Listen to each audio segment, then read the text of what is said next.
Jestem tutaj doktorantem w Zakładzie Astronomii Gwiazdowej Pozagalaktycznej.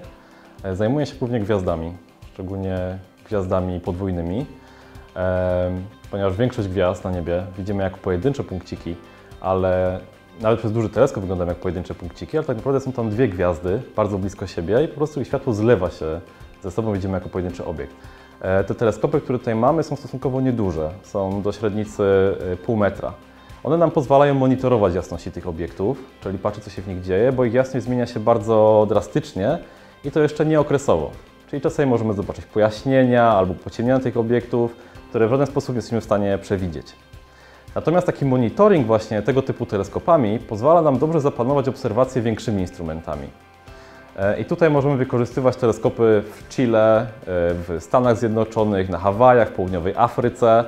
Te teleskopy są dla nas dostępne i z wykorzystaniem już takich dużych instrumentów, których średnice sięgają nawet 10 metrów, możemy te obiekty badać. Fajne w naszym obserwatorium jest to, że jest tutaj bardzo szerokie spektrum tego, czym się ludzie zajmują. Praktycznie każdą działkę astronomii możemy tutaj znaleźć i obserwujemy wszechświat praktycznie na wszystkich długościach fali. Od promieniowania gamma, czyli fal bardzo krótkich, aż po długie fale radiowe.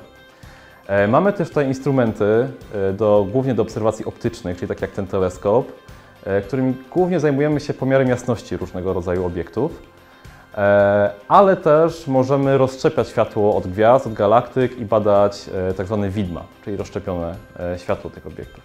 Oprócz tego mamy też radioteleskopy.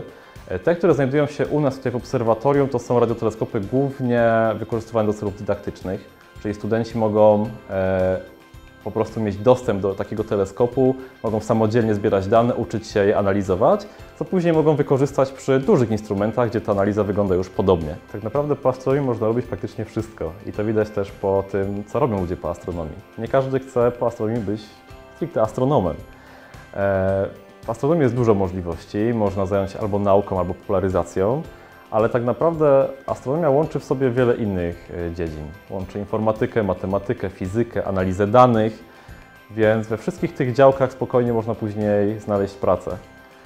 No i przede wszystkim astronomia uczy zdobywania nowych informacji, adaptowania się, zdobywania nowych umiejętności, dlatego tutaj bez problemu absolwenci mogą się odnaleźć na rynku pracy w bardzo szerokim zakresie dziedzin.